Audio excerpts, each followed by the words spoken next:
Bonsoir, on va continuer. Alors, nous avons créé les rubriques. Aujourd'hui, nous allons créer les constantes. Mais avant de créer les constantes salaire brut taxable, on va d'abord permettre à ce que nos rubriques puissent être additionnables.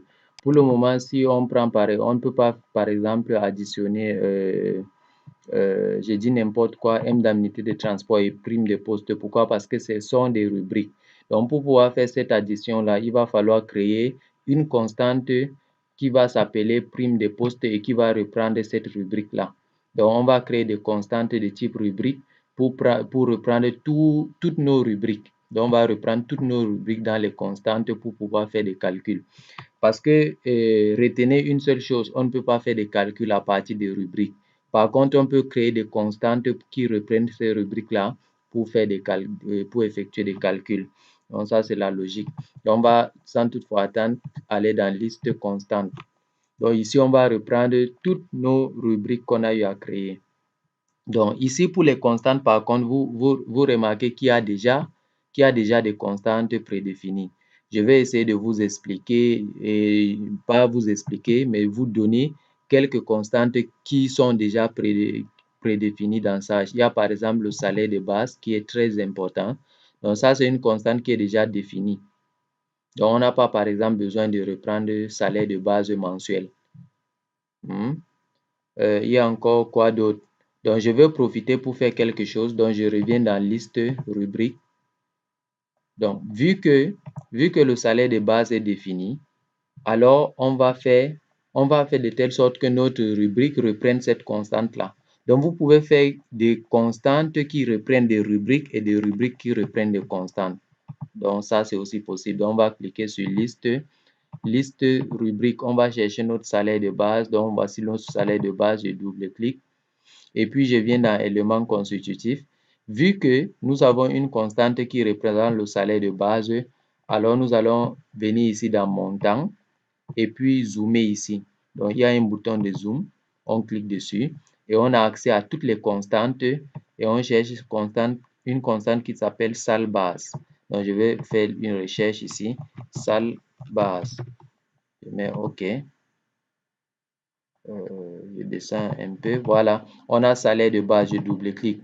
Donc ça veut dire que pour cette rubrique-ci là, on n'aura pas à saisir le montant. Il va aller directement récupérer le salaire de base de l'employé concerné sur sa fiche de paye. Donc on met OK.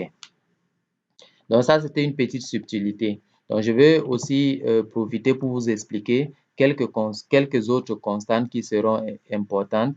Il y a par exemple salle hors, le salaire horaire par exemple, qui va nous permettre de calculer les heures supplémentaires. Donc salle hors. Donc je ne vais pas faire la configuration maintenant.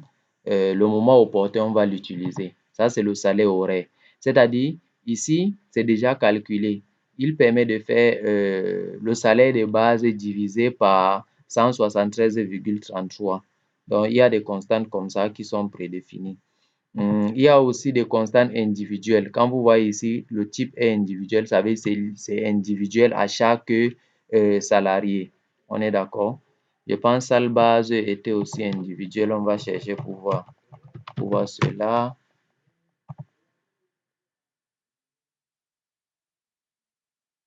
Salle base, bon, il est prédéfini, mais c'est pas important.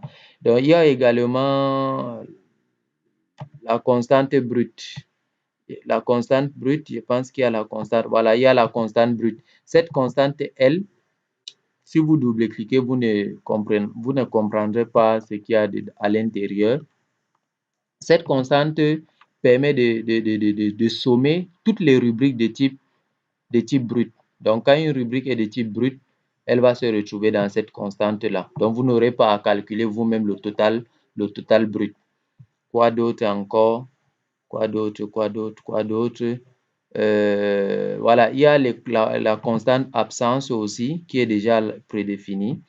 Autre chose très importante qu'on va utiliser lorsqu'on va faire les heures supplémentaires, il y a les constantes HS. Je vais chercher ça ici. HS01.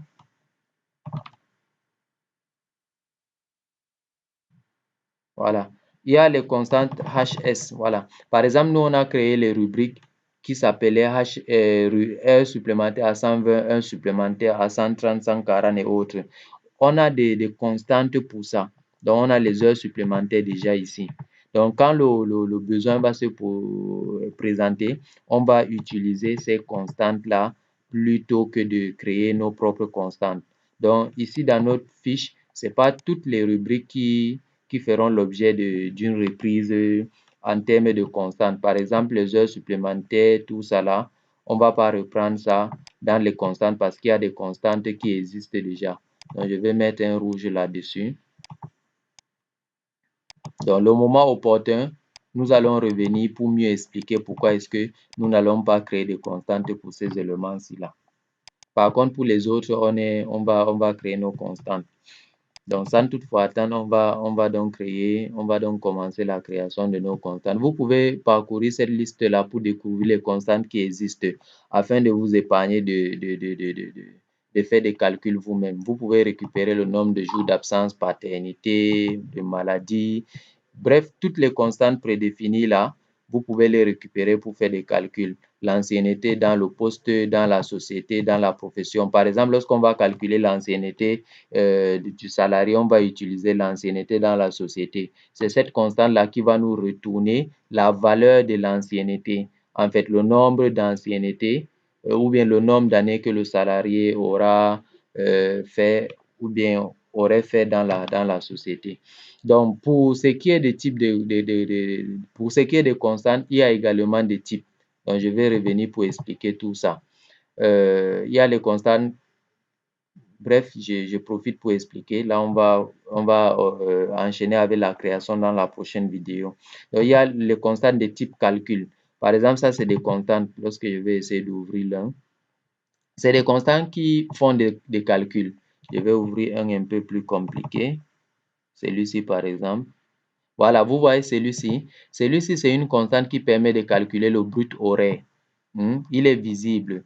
Donc, ici, il permet de faire base divisée. Diviser, pourquoi? Vous pouvez faire, si vous voulez, plus, moins, fois, diviser. Donc, c'est pourquoi ici, la base, il représente divisé. Donc, c'est base divisé par le nombre de présences. Donc, il calcule le brut horaire. Donc, vous voyez un peu la logique des constantes. Les constantes sont utilisées pour faire des calculs. Ici, il utilise deux constantes. Je reviens encore.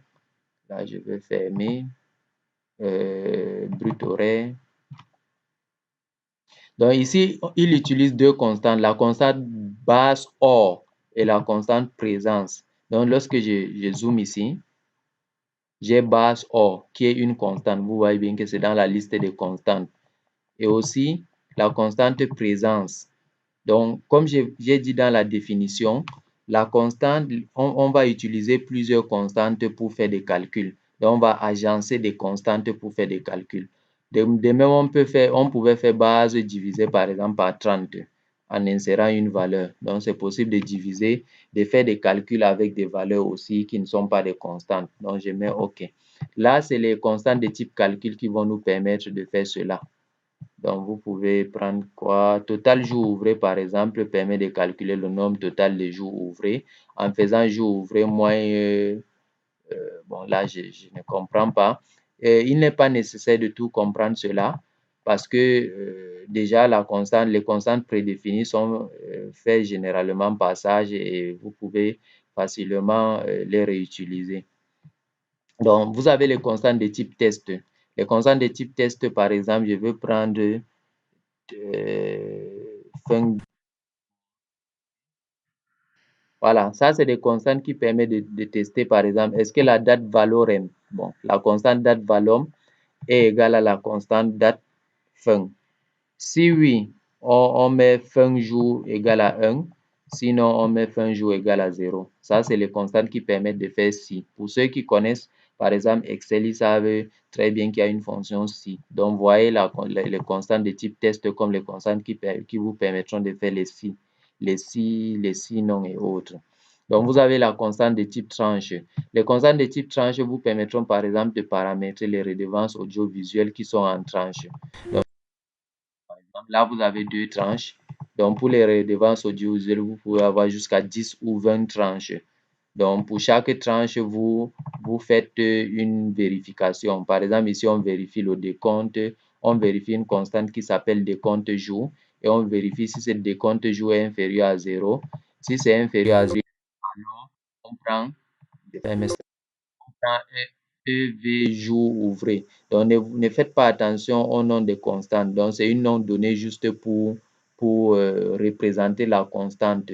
Donc, vous pouvez donner n'importe quel nom, mais qu'il soit un peu explicite. Donc, c'est un peu ça, les constantes de type tranche. Fermé. Vous avez les constantes de type valeur. Là, on met juste des valeurs. Je vais prendre par exemple nombre de jours pour congé. Là, si vous vous rappelez bien, c'est nous qui avions mis lors de paramétrage le nombre d'heures à prendre en compte pour le calcul des congés. Donc là, vous mettez juste la valeur correspondante. La valeur peut être une valeur numérique ou une constante. Donc, voilà pourquoi il y a le bouton zoom. Donc, ça pouvait être une constante. Donc, je mets OK. On va expliquer en détail comment tout cela marche. Donc, vous avez les constantes individuelles qui sont propres aux salariés. Vous avez des constantes, par exemple ici, l'âge du salarié. Donc, ça dépend, ça change d'un salarié à un autre. Vous avez l'année en cours. L'année en cours. Vous avez la nationalité. Vous avez quoi d'autre? Vous avez plein de constantes qui représentent l'individu. Vous avez j'ai parlé de l'âge, l'ancienneté dans l'établissement, dans la société et dans le poste. Tout ça, c'est des constantes qui sont propres à un individu. Donc, vous avez des constantes prédéfinies par Sage. Par exemple, la constante, je ne sais pas pourquoi ça s'ouvre, la constante brute. Vous avez des constantes de type prédéfini cumul, donc des constantes qui vous permettront de faire des cumuls.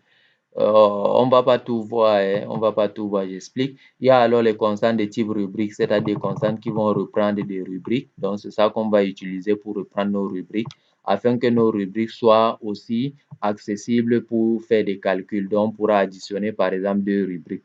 Cela ne peut être possible que si on crée des rubriques, des constantes de type rubrique. Donc, je pense qu'on peut s'arrêter à ce niveau-là. Pour le reste, vous pouvez lire la documentation. Avant de conclure cette vidéo, on va ajouter les mémos pour nos constantes. Donc, on va ajouter les mêmes mémos. Les mêmes mémos, salle, but, prime, indemnité et autres pour reprendre nos rubriques. Donc, on va aller dans Fichier, Paramètres, Paramètres de paye.